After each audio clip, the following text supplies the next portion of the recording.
सभा के अंदर जब चर्चा शुरू हुई, कांग्रेस पार्टी के बहुत वरिष्ठ नेता जो हमारे ही प्रदेश से आते हैं, आदरणीय रणदीप सिंह सुरजेवाला ने इस प्रकार की बातें उठाई कि जैसे आज़ादी के बाद से लेकर के अब तक ज़्यादा समय भारतीय जनता पार्टी की सरकार रही हो और वो लोग हमेशा से विपक्ष में बैठ कर के उन्होंने राजनीति करी हो।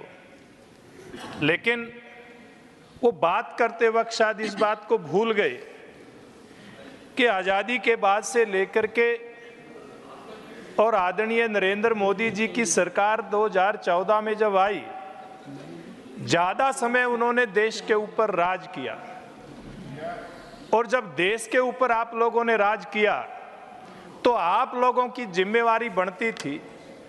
हम तो छोटे छोटे अपने खेतों में जाते थे और जब थोड़े से बड़े हुए, छात्र जीवन राजनीति से आगे कदम रखा तो देखा, क्योंकि हरियाणा संघर्ष की धरती रही है। हरियाणा प्रदेश के अंदर लगातार किसानों के संघर्ष होते थे। हरियाणा प्रदेश के किसान दिल्ली में आकर के भी संघर्ष करते थे कि वो दिन कब आएगा जब किसान को लाभकारी मूल्य उसकी फसल का मिलेगा। लेकिन दुर्भाग्य हम सब देश के किसानों का, करोड़ों किसानों का, कि देश के ऊपर राज करने वाली पार्टी, सबसे ज्यादा राज करने वाली पार्टी जो आज भारतीय जनता पार्टी, नरेंद्र मोदी जी, इनके ऊपर उंगली उठाती है कि किसान को उसकी फसल का लाभकारी मूल्य नहीं मिलता। किसान को उसकी फसल के लिए डॉक्टर स्वामीनाथन आयोग की रिपोर्ट लागू नहीं होती। मैं उनसे पूछना चाहूंगा, रणदीप सिंह सुरजेवाला नरवाना विधानसभा क्षेत्र से पहले चुनाव लड़ते थे। टोहाना के अंदर पड़ोस में मेरा विधानसभा क्षेत्र, वहां पर इनकी सरकार के अंदर किसानों के ऊपर गोलियां चली थी, लाठी चली थी, तब ये लोग कहां थे? हरियाणा के अंदर टोहाना कांड हुआ, हरियाणा के अंदर मंडियाली कांड हुआ, पलवल के पास फरीदाबाद कांड हुआ, कितने कांड हुए। आप लोग हरियाणा के अंदर सत्ता के अंदर है, तब आप लोग कहां थे? और जो टोहाना कांड हुआ था आपकी विधानसभा क्षेत्र के बिल्कुल बराबर में, मैं उसका प्रत्यक्षदर्शी गवाह हूं। हमने घायल किसानों को उठा करके हॉस्पिटल में लेकर के जाने का काम किया था। मान्यवर सभापति महोदय, केवल कसूर उन किसानों का इतना था कि अपनी धान की फसल की उचित बिक्री की मांग कर रहे थे, उचित मूल्य की मांग कर रहे थे। लेकिन दुर्भाग्य, आज ये घड़ियाली आंसू बहाने वाले किसान के नाम पर इनको जरा भी दया नहीं आई थी किसानों के ऊपर लोठी लाठी और गोली चलाते हुए।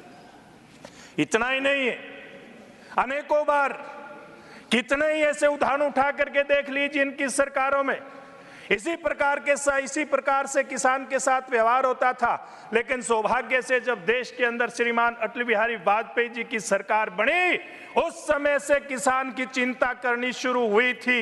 एक तरफ किसान को लाभकारी मूल्य मिले, दूसरी तरफ किसान की लागत मूल्य कम करने के लिए, चाहे उसको किसान क्रेडिट कार्ड दे करके सस्ते ब्याज पर उसको ऋण उपलब्ध करवाने की बात हो, चाहे समय के ऊपर कम रेट के ऊपर डीएपी और यूरिया उपलब्ध कराने की बात हो, ये अटल बिहारी वाजपेयी जी की सरकार के समय से शुरू हुआ था और अब ये पूरा नरेंद्र मोदी जी की सरकार के समय में इसके ऊपर काम आगे बढ़ रहा है। सभापति महोदय, अगर हम इस सरकार की बात करें, मुझे याद है मैं भी किसान मोर्चा का कार्यकर्ता होने के नाते हम गांव-गांव में जाते थे, किसानों के बीच में कार्यशाला करते थे और किसान को प्रशिक्षित करते थे कि सरकारों से मांग करो, लागत के आधार पर 50% मूल्य उसमें लाभ के रूप में जोड़ करके किसान को मिलना चाहिए।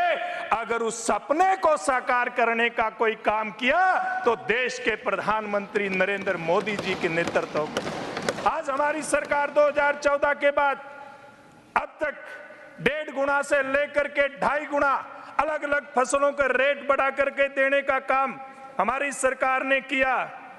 और मेरे से पहले बहुत सारे वक्ताओं ने बताया कि किस प्रकार से कांग्रेस पार्टी की सरकार जब इस देश के अंदर थी, कैबिनेट के नोट भी रद्दी की टोकरी में डाल दिए जाते थे और ये कह दिया जाता था कि अगर किसान को 50% लाभकारी मूल्य लागत के अंदर जोड़ करके दे दिया गया तो बाजार विचलित हो जाएगा। इन लोगों को उस बाजार की चिंता थी, किसान की चिंता नहीं थी। जिस किसान की चिंता आदरणीय नरेंद्र मोदी जी ने करने का काम किया।